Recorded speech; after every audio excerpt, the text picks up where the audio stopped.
అక్రమ నిర్మాణాలలో Hydraa hot topic గా మారింది. ప్రస్తుతం చూసుకుంటే మాదాపూర్లోని నాగార్జునకి సంబంధించినటువంటి ఎన్ కన్వెన్షన్ హాల్ ని కూల్చివేయబడుతోంది. దాదాపుగా ఈ రోజు నుంచి కూల్చివేయడాలు అయితే స్టార్ట్ అయినాయి. ప్రస్తుతం మనం ఎన్ కన్వెన్షన్ దగ్గరే ఉన్నాము. ఇక్కడ భారీగా పోలీస్ బందోబస్తు కూడా ఏర్పాటు చేయబడింది. అదేవిధంగా మనం చూసుకుంటే గనక దాదాపుగా ఒక నెల రోజుల పాటు నుంచి కూడా హైడ్రా అనేది పూర్తి ఫోకస్ కూడా మొత్తంగా ఏదైతే భూ కబ్జాలు చెరువులు ఉన్నటువంటి FTL బఫర్ జోన్ లో ఉన్నటువంటి చెరువుల పక్కన అక్రమ నిర్మాణాలు ఏవైతే చేపడుతున్నారో, అదేవిధంగా పెద్ద చిన్న తేడా లేకుండా, అదేవిధంగా ప్రముఖులు అని కూడా ఎవరు తేడా లేకుండా హైడ్రా పూర్తిగా ఫోకస్ పెట్టి అందరూ ఈక్వల్ అంటూ కూడా అందరినీ సమానంగా ట్రీట్ చేస్తున్నట్టుగా కూడా కనిపిస్తా ఉంది. మనకు ఒక్కసారి చూసుకుంటే ఈరోజు ఏదైతే కమిషనర్ రంగనాథ్ ఆధ్వర్యంలో రంగనాథ్కి వచ్చినటువంటి ఫిర్యాదు మేరకు కూడా ఈ రోజు ఉదయం నుంచి కూడా ఇక్కడ ఎన్ కన్వెన్షన్ హాల్ అయితే కూల్చివేయబడుతున్నట్టుగా కూడా పూర్తిగా అయితే తెలుస్తుంది. Hyderabad disaster response and force ఏదైతే ఉందో అఫైర్స్ మానిటరింగ్ అండ్ ఎక్కడ తగ్గటం లేదు. ఎవరైతే నాకెడ్డి అంటూ హైడ్రా అధికారులు కూల్చివేస్తున్నారు. ప్రస్తుతం చూసుకుంటే గనక కొనసాగుతున్నటువంటి హైడ్రా భారీగా తెలుస్తోంది. తాజాగా హైదరాబాద్ మాదాపూర్లోని ఎన్ కన్వెన్షన్ నాగార్జునకు సంబంధించింది కూడా పూర్తిగా అయితే కూల్చివేయబడుతున్నట్టుగా కూడా తెలుస్తోంది. అదేవిధంగా సినీ హీరో నాగార్జునకు చెందినటువంటి ఈ కన్వెన్షన్ ను ఇవాళ ఉదయం భారీ బందోబస్తు మధ్య అధికారులు కూల్చివేతలు ప్రారంభించారు. నాగార్జునకు సంబంధించి ఎన్ కన్వెన్షన్ సెంటర్ పై తాజాగా హైడ్రా అధికారులు ఫిర్యాదు చేశారు. తుమ్మకుంటలో చెరువును ఆక్రమించి నాగార్జున 3 ఎకరాల్లో ఎన్ కన్వెన్షన్ సెంటర్ ను నిర్మించారని పలువురు ఫిర్యాదు చేశారు.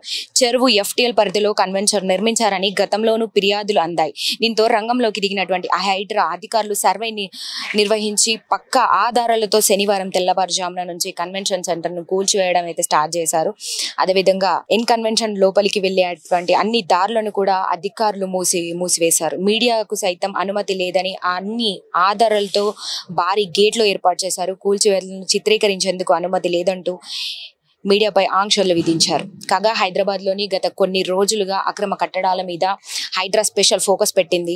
హైడ్రా కమిషనర్ AV రంగనాథ్ ఆధ్వర్యంలో హైడ్రా అధికారులు అక్రమ కట్టడాలను గుర్తించి వెంటనే కూల్చివేస్తున్నారు. పార్టీలు ప్రముఖులు అన్న తేడాలు లేకుండా అక్రమ నిర్మాణాలను కూల్చివేస్తున్నారు. BRS వర్కింగ్ ప్రెసిడెంట్ మాజీ మంత్రి KTR చెందినదిగా భావిస్తున్న జన్వాడ ఫామ్ హౌస్ సైతం అక్రమ నిర్మాణం అంటూ హైడ్రా కూల్చివేయడానికి సిద్ధమైంది. అయితే దీనికి వ్యతిరేకంగా హైకోర్టులో కేసు వేశారు. దీంతో తాత్కాలికంగా కూల్చివేతలు బ్రేక్ పడింది. హైడ్రా కూల్చివేతలపై BRS నేతలు కీలక కామెంట్స్ చేశారు. మంత్రి పొంగులేటి, మాజీ మంత్రి పట్నం మహేందర్ రెడ్డి, శాసన మండలి చైర్మన్ గుత్తా సుఖేందర్ రెడ్డి, MLA వివేక్లకు చెందినటువంటి ఫామ్ హౌస్లు కూల్చివేయాలని డిమాండ్ చేస్తున్నారు. జన్వాడ ఫామ్ హౌస్ తనది కాదని, లీజుకు తీసుకున్నానని, నిజంగా అక్రమ కట్టడం అయితే తాను కూల్చివేస్తానని BRS వర్కింగ్ ప్రెసిడెంట్ KTR వెల్లడించిన సంగతి మనందరికీ తెలిసిందే.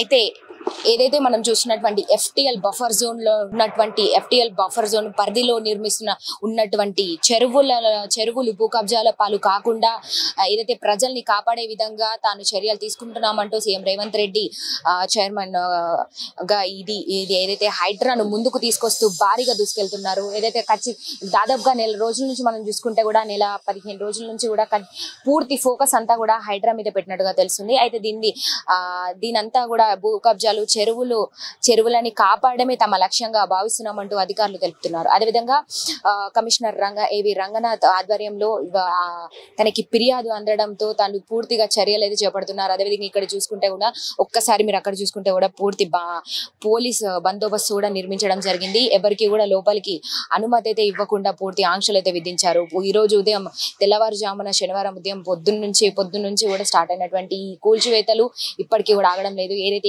ఎన్ కన్వెన్షన్ పూర్తిగా తొలగించడమే వాళ్ళ లక్ష్యంగా పెట్టుకున్నారు. అదేవిధంగా ఎన్ కన్వెన్షన్ గురించి పక్కన పెడితే దాదాపుగా ఇప్పటికే హైదరాబాద్ లో ఉన్నటువంటి ఏవైతే చెరువులు దాదాపుగా 168 చెరువులు ఉన్నాయి. దీంట్లో 100కి పైగా చెరువులు అయితే భూ కబ్జాల పాలయ్యాయంటూ కూడా హైడ్రా భావిస్తోంది. అదేవిధంగా ఇప్పటికే పలు అక్రమ కట్టడాలను కూడా కూల్చివేస్తోంది హైడ్రా. అదేవిధంగా 60% చెరువులను కూడా ఆక్రమించారు కొంతమంది ప్రముఖులు. అదేవిధంగా కొంతమంది పొలిటికల్ లీడర్స్ కూడా ఉన్నారు. గతంలో కూడా ఇలాంటివి చాలా జరిగాయి. FTL బఫర్ జోన్ లో ఉన్న పరిధిలోనే ఇలాంటివి కబ్జాలు చేస్తూ కూడా మొత్తంగా కూడా ఇలాంటి అక్రమ కట్టడాలు చేపడుతున్నారు. ప్రముఖులే కావచ్చు, అదేవిధంగా సినీ ఇండస్ట్రీకి సంబంధించిన వాళ్ళే కావచ్చు, అదేవిధంగా పొలిటికల్ లీడర్స్ కావచ్చు, కొంతమంది రియల్ ఎస్టేట్ వ్యాపారవేత్తలు కావచ్చు, దీని మీద పలు అక్రమ కట్టడాలు చేపడుతున్నారంటూ హైడ్రా పూర్తిగా ఫోకస్ పెట్టి చాలా సీరియస్ అవుతున్నట్టుగా కూడా తెలుస్తుంది. అయితే అయితే ఈ రోజు హైడ్రాకు ఫిర్యాదు అందడంతో ఎన్ కన్వెన్షన్ నాగార్జున గారికి చెందినటువంటి ఏదైతే ఈ ఎన్ కన్వెన్షన్ చేపట్ట అక్రమ కట్టడంగా భావించి కమిషనర్ రంగనాథ్ కి కూడా కంప్లైంట్ అందడం అయితే జరిగింది. ఆ ఫిర్యాదు మేరకు ఈ రోజు ఉదయం తెల్లవారుజాము నుంచే ఇక్కడ పూర్తిగా ఎన్ కన్వెన్షన్ కూల్చివేయడం అయితే స్టార్ట్ చేశారు. అదేవిధంగా మనం చూసుకుంటే చెరువుల గురించి మాట్లాడుకుంటే వచ్చే రోజుల్లో రాబోయేటువంటి రోజుల్లో ప్రజలకి ఎటువంటి ఇబ్బందులు కలగకుండా చూడడమే తమ లక్ష్యం అంటున్నారు. ఎందుకంటే ఇప్పుడు ఏదైతే ఈ చెరువుల్లో ఉన్నటువంటి ఎఫ్టిఎల్ బఫర్ జోన్ లో ఉన్నటువంటి చెరువుల్లో కబ్జాలు అయితే జరుగుతున్నాయో ఇప్పుడు ఇలానే కొనసాగితే గనక మొత్తంగా కూడా హైదరాబాద్ లో ఉన్నటువంటి ఈ చెరువులు కూడా పూర్తిగా అసలు మనకి కనపడకుండా పోయేటువంటి అవకాశం అయితే ఉంది. అప్పుడు ప్రజలకి నీటి ప్రాబ్లమ్స్ ఫేస్ చేసేటువంటి అవకాశం అయితే ఉంది. మరి ప్రజల్ని కాపాడమే, ప్రజలకి మంచి నీటి సంరక్షణ అందించడమే మా పని అంటూ కూడా అధికారులు తెలియజేస్తున్నారు. ప్రస్తుతం చూసుకుంటే ఎన్ కన్వెన్షన్ అనేది వెనకాల చూసుకుంటే ఆల్రెడీ కూల్చివేతలు స్టార్ట్ అయిపోయి ఈ రోజు ఉదయం నుంచి ఈ రోజు సాయంకాలం కల్లా కూడా మొత్తంగా ఎన్ కన్వెన్షన్ అయితే పూర్తిగా కూల్చివేయబడుతుంది. నాగార్జునకు చెందినటువంటి ఈ ఎన్ కన్వెన్షన్ అంటే గతంలో ఇది ఏదైతే వీళ్ళు అక్రమ నిర్మాణం చేపట్టారో ప్రభుత్వంకి ఎలాంటి ఇన్ఫర్మేషన్ లేకుండా, గవర్నమెంట్ కి ఎలాంటి పర్మిషన్ లేకుండా కూడా వీళ్ళు అక్రమ కట్టడాలను చేపట్టారు. ఎందుకంటే ఈ ఎన్ కన్వెన్షన్ చూసుకుంటే కనుక ఇది దాదాపుగా 26 ఎకరాల్లో ఉంది. 26 ఎకరాల నుంచి ఏదైతే తుమ్మికుంట చెరువు మనం చూసుకుంటే తుమ్మికుంట చెరువు దాదాపు 26 ఎకరాల్లో ఉంది. దాని నుంచి 3.5 ఎకరాలు కూడా వీళ్ళు ఎన్ కన్వెన్షన్ కి అయితే అక్రమ కట్టడంగా నిర్మించారు. అసలు గవర్నమెంట్ కి ఎటువంటి పర్మిషన్ కూడా లేకుండా అక్రమ కట్టడంగా కూడా నిర్మించారని ఈ రోజు హైడ్రాకు ఫిర్యాదు వెళ్ళింది. ఆ ఫిర్యాదు మేరకు ఈ రోజు ఎన్ కన్వెన్షన్ ని కూల్చివేతలు అయితే స్టార్ట్ అయిపోయాయి. మనం చూసుకుంటే ఒకసారి మనం వెనక్కి చూసేటువంటి ప్రయత్నం కూడా చేద్దాం. సో చూస్తున్నారు కదా ఏదైతే చెరువులు, ఇది మనం ప్రస్తుతం తుమ్మికుంట చెరువు దగ్గరే మనం విజువల్ చూపిస్తున్నాము. ఒకసారి చూస్తే తుమ్మికుంట చెరువు అంతా అక్కడి నుంచి ఇక్కడ దాదాపు 26 ఎకరాల్లో కూడా ఈ తుమ్మికుంట చెరువు అయితే ఉంది.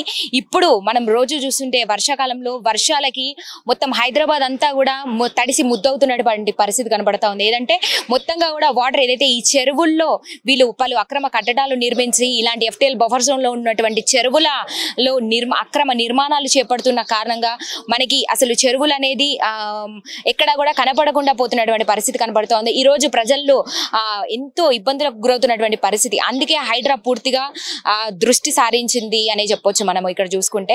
అదేవిధంగా ఏదైతే చెరువులని కాపాడాలనే లక్ష్యంగా పెట్టుకున్నారు, అదేవిధంగా మనకి కమిషనర్ రంగనాథ్ గారి ఆధ్వర్యంలో ఇవన్నీ కూడా కూల్చివేతలు అయితే జరుగుతున్నాయి. దాదాపు ఇప్పటికే 100% పాటు అక్రమ నిర్మాణాలు చేపట్టడంతో ఇప్పటికే 60% కూడా కూలగొట్టడం అయితే జరిగింది. 60% కూడా పూర్తిగా పనులు చేపట్టి కంప్లీట్ చేశారని చెప్పొచ్చు. అయితే ఇప్పుడు చూసుకుంటే కనుక ఏదైతే నాగార్జునకి సంబంధించినటువంటి ఎన్ కన్వెన్షన్ హాల్ ఏదైతే ఉందో ఇది గతంలో కూడా దీని మీద చాలా కంప్లైంట్స్ అయితే రేజ్ అయ్యాయి. దీని మీద చాలా ఇది అక్రమ కట్టడంగా భావించి పలుమార్లు అధికారులు కూడా ఫిర్యాదు అయితే దీని మీద వెళ్ళినట్టుగా అయితే పూర్తిగా అయితే తెలుస్తుంది. అయినప్పటికీ అధికారులు దీని మీద స్పందించలేదు. ఎందుకంటే సినీ ప్రముఖులే కావచ్చు, రాజకీయ నాయకులే కావచ్చు, వ్యాపారవేత్తలే కావచ్చు, వీళ్ళు డబ్బు ఉందన్న కారణంగా డబ్బుతో కూడా కొంతమందిని మేనేజ్ చేసి ప్రభుత్వాన్ని కూడా మేనేజ్ చేసినటువంటి పరిస్థితులు తెలుస్తున్నాయి. కానీ ఇప్పుడు సీఎం రేవంత్ రెడ్డి హయాంలో పూర్తిగా ఆదేశాలు ఎలా ఉన్నాయంటే పూర్తిగా స్ట్రిక్ట్ రూల్స్, చిన్న పెద్ద ఎవరు సినీ ప్రముఖుల ఎవరు సామాన్యుడా పేదవాడా అని సంబంధం లేదు. ఎందుకంటే మనం చూసుకోవచ్చు పేదవాడు ఒక ఇట్లాంటి చెరువులు ఉన్న చోట వాళ్ళకి అసలు ఉండడానికి ఇల్లు లేక జాగా లేక కూడా ఇలాంటి ఒక చిన్న గుడిసె వేసుకొని ఉంటేనే అధికారులు ఆ గుడిసెల్ని కూడా తొలగించేటువంటి పరిస్థితులు మనం గతంలో ఎన్నో చూసాం.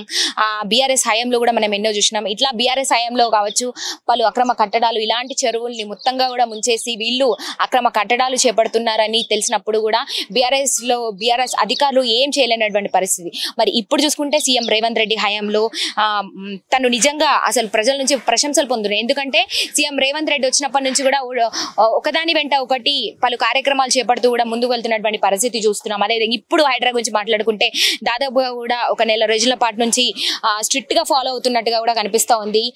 ఎవరు తేడా లేకుండా అసలు స్ట్రిక్ట్ ఆర్డర్స్ పెట్టి అదేవిధంగా కమిషనర్ రంగనాథ్ గారికి కూడా ఈ హైడ్రా అప్పగించినట్టుగా కూడా తెలిసింది. హైడ్రా కమిషనర్ గా కూడా రంగనాథ్ గారిని నియమించినట్టుగా కూడా మనందరికి తెలుసు. అయితే చూసుకుంటే బీఆర్ఎస్ వర్కింగ్ ప్రెసిడెంట్ కేటీఆర్ ఏదైతే ఉందో జన్వాడ ఫార్మ్ హౌస్ గురించి కూడా మనం విన్నాం. అది కూడా కూలగొట్టాలంటూ కూడా ఆల్రెడీ ఆంక్షలు అయితే విధించారు. కాకపోతే కోర్టులో వాళ్ళు కేసు వేయడంతో దానికి బ్రేక్ పడినట్టుగా కూడా తెలుస్తుంది. కానీ ఏదైతేనేమి దాని మీద పూర్తి వివరాలు తెలుసుకున్న తర్వాత దాన్ని ఖచ్చితంగా కూలగొట్టాలా లేదా అన్న దాని మీద ఫోకస్ పెడతామంటూ కూడా అధికారులు చెప్తున్నారు. అదేవిధంగా ఇక్కడ చూసుకుంటే ఎన్ కన్వెన్షన్ ఏదైతే హాల్ ఏదైతే ఉందో నాగార్జునకు సంబంధించి ఇలాంటి పలు అక్రమ కట్టడాలు చెరువుల్ని నీటిని ముంచేసి ఇలాంటి అక్రమ కట్టడాలు చేపడుతున్నారు. దీని మీద పూర్తిగా ఫోకస్ పెట్టి ఖచ్చితంగా ఎవరైనా సరే దాన్ని పట్టించుకోకుండా ఖచ్చితంగా మేము పూర్తి చర్యలు అయితే చేపడతామంటూ కూడా హైడ్రా కమిషనర్ రంగనాథ్ అయితే తెలియజేశారు. మరి ఇక్కడ చూస్తే ఏదైతే ఈ అక్రమ భూ కబ్జాలుకి లోనవ్వకుండా ఉండడమే తన లక్ష్యం అంటున్నారు. ఎందుకంటే ఇలాంటి వాటిని చూసి చూడనట్టుగా వదిలేస్తే గనక ఈ రోజు రేపటి నాడు హైదరాబాద్ అంతా కూడా మొత్తంగా మునిగిపోయేటువంటి అవకాశాలు కనిపిస్తున్నాయి అంటున్నారు. ఎందుకంటే మనం చూసుకోవచ్చు ఇలాంటి చెరువులు ఉంటేనే హైదరాబాద్ అయినా కొంతవరకు మనం కాపాడుకోగలం, ఫ్యూచర్ భవిష్యత్ అనేది బాగా ఉంటుంది. లేదా ఇలాంటి అక్రమ కట్టడాలు ఇప్పటికే దాదాపుగా హైదరాబాద్ లో 168కి పైగా చెరువులు ఉండడంతో దీంట్లో ఆల్రెడీ 100కు పైగా చెరువులను కబ్జా చేసి ఇలాంటి అక్రమ కట్టడాలు అయితే కట్టారు. మరి దీని వల్ల ఈ రోజు చెరువులు కనపడకుండా పోతున్నటువంటి పరిస్థితి ఏర్పడుతుంది. మరి ప్రజల్ని కాపాడమే తన లక్ష్యంగా పెట్టుకున్నారు. అందుకు ఆల్రెడీ 60% నుంచి చూస్తున్నాం కదా. అక్కడ చూసుకుంటే ఇక్కడ నుంచి అక్కడి వరకు కూడా దాదాపు కొన్ని ఎకరాలు చెరువు అయితే ఉంది. మరి దీన్ని పూర్తిగా అసలు చెరువు కనపడకుండా అయితే చేస్తున్నటువంటి పరిస్థితి. ఈ అక్రమ కట్టడాల వల్ల చెరువులు మునిగిపోతున్నాయి. ఈ రోజు ఇప్పటికే 100% చెరువులను కబ్జా చేశారు. 60% అక్రమ కట్టడాలను కూడా హైడ్రా అయితే పూర్తిగా ఫోకస్ పెట్టి ఇలాంటి దాని మీద దృష్టి సారించింది. అదేవిధంగా ఏదైతే ఉందో ఇది పూర్తిగా ఇలాంటి అక్రమ కట్టడాలను తొలగించే వరకు మేము నిద్రపోమంటూ కూడా సీఎం రేవంత్ రెడ్డి తెలియజేసినటువంటి పరిస్థితి. సో మనం చూసుకోవచ్చు. దీని తర్వాత రాజకీయ నేతల మీద కూడా ఫోకస్ పెడుతున్నారు, వ్యాపారవేత్తల మీద ఫోకస్ పెడుతున్నారు. అదేవిధంగా సినీ ప్రముఖులు కావచ్చు, ఇలాంటివి ఏదున్నా కూడా పూర్తిగా మనకు రోజు రోజుకి ఒక్కొక్కటిగా కూడా కూల్చివేయడాలు అయితే చేపడుతున్నటువంటి పరిస్థితి మనం చూసుకుంటున్నాం రోజు కూడా. అదేవిధంగా మనం జన్వాడ ఫామ్ హౌస్ గురించి మాట్లాడుకుంటే అది కూడా రేపటి రోజు పూర్తి వివరాలు తెలుసుకున్న తర్వాత కోర్టు నుంచి ఆర్డర్స్ వచ్చిన తర్వాత దాన్ని కూడా కూల్చేటువంటి అవకాశాలు అయితే ఎక్కువగానే కనిపిస్తున్నాయి అంటున్నారు. మరి ఈ రోజు శనివారం కావడంతో ఉదయం నుంచే ఆల్రెడీ పూర్తిగా అయితే ఇది కూల్చివేతలు అనేది స్టార్ట్ చేశారు. ఏదైతే కమిషనర్ రంగనాథ్ కి ఫిర్యాదు వెళ్లడంతో అక్కడి నుంచి పూర్తిగా ఈ రోజు ఉదయం నుంచి భారీగా ఇక్కడ కూల్చివేతలు అయితే స్టార్ట్ అయిపోయినాయి. ఈ రోజు నుంచి పూర్తిగా రేపటికల్లా కూడా ఇదంతా అక్కడ క్లియర్ చేసి చెరువుని కాపాడతామంటూ కూడా ప్రజలకి ఈ రోజు ఒక హామీ ఇస్తున్నట్టు కూడా తెలుస్తుంది. అదేవిధంగా ప్రజల నుంచి సోషల్ మీడియాలో ఈ రోజు ప్రశంసలు వినిపిస్తున్నాయి సీఎం రేవంత్ రెడ్డి మీద కూడా. సీఎం రేవంత్ రెడ్డి ప్రజల్ని కాపాడడానికే మా కోసం వచ్చారంటూ ప్రశంసల మీద ప్రశంసలు వినిపిస్తూ కూడా ఉన్నట్టుగా కూడా మనం తెలుసుకోవచ్చు. ఎందుకంటే పూర్తిగా ప్రజల్ని కాపాడే విధంగా ధ్యేయంగా పెట్టుకున్నారు ఆయన. అదేవిధంగా ఇట్లాంటి భూ కబ్జాలని కావచ్చు, చెరువుల్ని కాపాడడం కోసమే హైడ్రాను నియమించామంటూ కూడా ఆయన చెప్పారు. ఇప్పటికే 60% కంప్లీట్ చేసుకుంది ఏదైతే హైడ్రా ఇలాంటి కూల్చివేతలు. దీని తర్వాత ఇంకో 40% కూడా పూర్తిగా అక్రమ కట్టడాలను తెలుసుకుంటూ పూర్తి వివరాలు సేకరిస్తూ పూర్తి పక్క ఆధారాలతో కూడా ప్రతి ఒక్కటి కూడా దేనికి సంబంధించినటువంటి ఏ వ్యాపారవేత్తకు సంబంధించినటువంటి భవనాలనే సరే ఖచ్చితంగా కూల్చివేస్తామంటూ కూడా ఈరోజు ప్రజలకు ఒక హామీ ఇస్తున్నారని చెప్పొచ్చు. కెమెరామెన్ విఘ్నేష్ తో రిపోర్టింగ్ భానుశ్రీ, హైదరాబాద్.